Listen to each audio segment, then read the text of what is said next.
Hello, my fellow truth seekers, patriots, and New World Order exposers. Today I want to expound on my film and really prove without any shadow of a doubt what I said in it, because some of the zeitgeist defenders are still loyal to this new age that's being promulgated.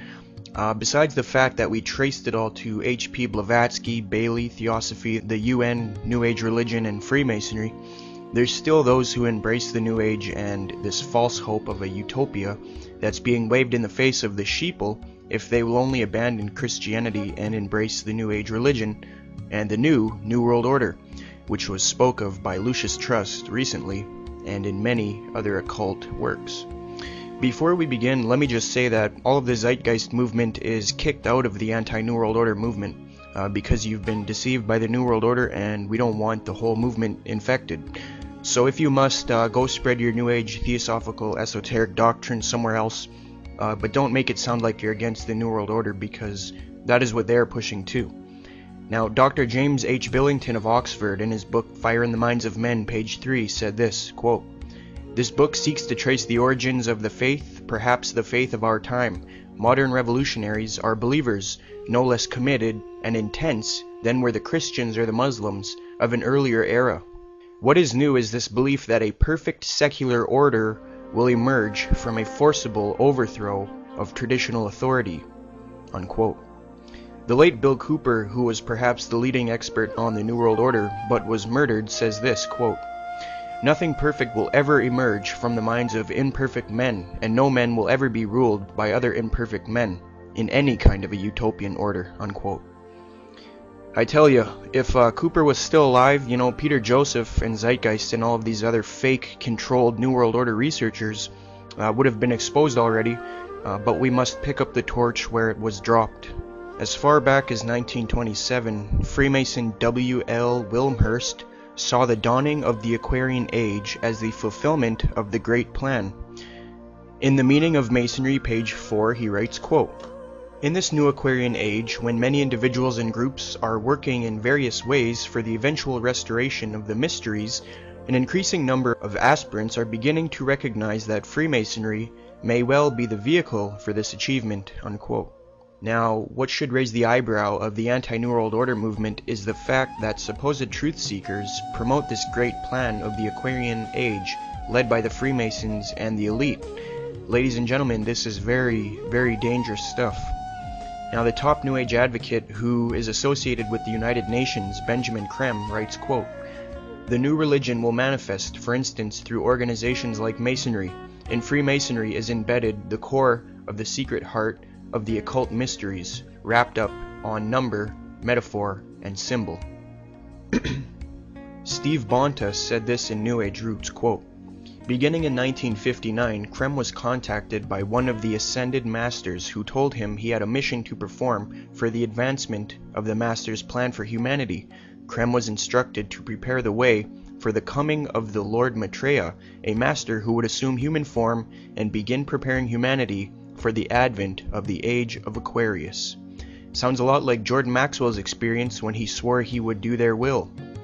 So again, all of you New Age Zeitgeist defenders are kicked out of the anti-New World Order movement. You've been deceived by the New World Order, and you work for them. We don't want you in the movement anymore. Now, the reason why these changes are necessary was explained by Manly P. Hall, who was the leading authority on esotericism and who was Masonry's greatest philosopher. Also, a good friend of Jordan Maxwell's, one of Zeitgeist's main sources. Now, Hall stated, quote, "The time has not yet arrived when the average man is strong enough or wise enough to rule himself." And on page 351 of that same book, he states, quote, "100 years ago it was predicted that within a few centuries men would revert to the gods of Plato and Aristotle, and tired of a distant spirit, rejoice in the proximity of kindlier gods and demons. We may all look forward with eager anticipation to the nobler day when the gods of philosophy once more shall rule this world." Remember the top New Age spiritist, David Spangler? These are his words from his work Reflections on the Christ. He states, quote, "Lucifer prepares man in all ways for experience of Christhood, and Christ prepares man for the experience of God. But the light that reveals to us the presence of the Christ Again, I must stress this, he's not talking about Jesus, he's talking about this new false prophet from Revelation. Again, but the light that reveals to us the presence of the Christ, the light that reveals to us the path to the Christ, comes from Lucifer. He is the light giver. He is aptly named the morning star because it is his light that heralds for man the dawn of the greater consciousness.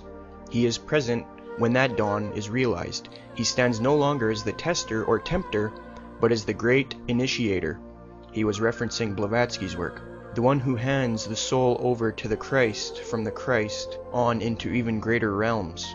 With respect to Christianity, he states, quote, "We can take all the scriptures and all the teachings and all the tablets and all the laws and all the marshmallows and have a jolly good bonfire and marshmallow roast, because that is all they are worth," unquote. In other words, they're going to destroy it and it's worthless to them.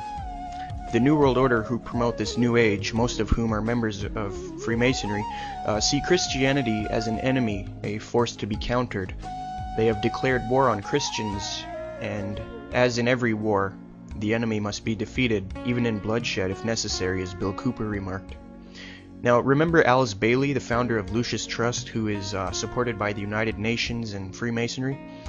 She said she was in touch with an ascended master named Djwal Khul, and it told her this, quote, "Death is not a disaster to be feared. The work of the destroyer is not really cruel or undesirable.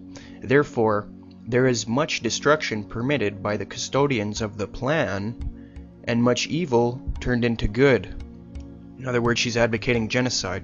Yes, ladies and gentlemen, Christianity has no role in this New Age world system. We are therefore their enemy whether we like it or not. Many of you already know what this plan is, and the Zeitgeist followers embrace it. For those of you who don't know what the plan is, Benjamin Creme, a top New Ager, stated, quote, "What is the plan? It includes the installation of a new world government and a new world religion under Maitreya," unquote. Remember Jordan Maxwell called this God's plan? Yes, ladies and gentlemen, Maxwell and all the other fate-controlled New World Order researchers are pushing this great plan and posing as anti-New World Order researchers. Those of you who embrace this are kicked out of the anti-New World Order movement from here on out. We will not have you infiltrating it any further. Barbara Marx Hubbard, another New Age advocate, president of the Foundation for Conscious Evolution, stated, quote, "When the word of this hope has reached the nations, the end of this phase of evolution shall come. All will know their choice. All will be required to choose. All who choose not to evolve will die off.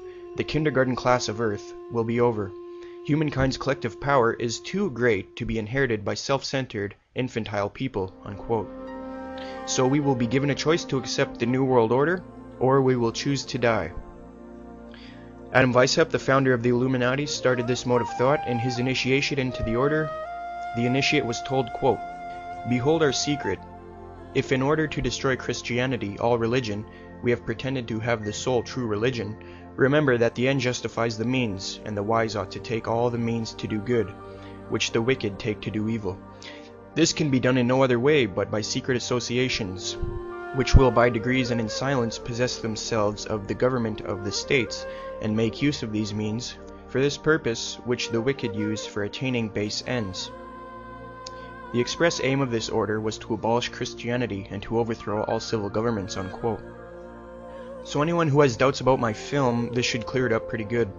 If not, then you have been too badly hypnotized by Zeitgeist, Maxwell, and the rest of the occult operatives. Anyone who defends Zeitgeist or the New Age agenda is automatically kicked out of the Truth Seeker movement, and they should be ignored as deceivers.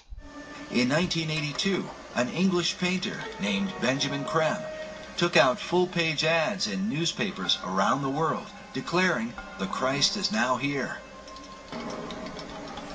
For more than 20 years now, Creme has traveled the world, telling all nations that the Christ, whom he calls Maitreya, is about to appear. Maitreya is standing by, ready to come into the world at any moment. We caught up with Mr. Creme in August of 2006, as he had just come from speaking to an independent group at the United Nations. He had this to say to America. It's the duty of the American people to respond to Maitreya and to accept their destiny. With all the bloodshed and conflict happening in the Middle East, we asked Creme what he thought it might take to bring peace to the region. I've always said it will take Maitreya to solve it. Krem says the solution is the universal Christ, which he claims is awaited by all religions. Maitreya is the name of Maitreya Buddha. All the religions are awaiting him.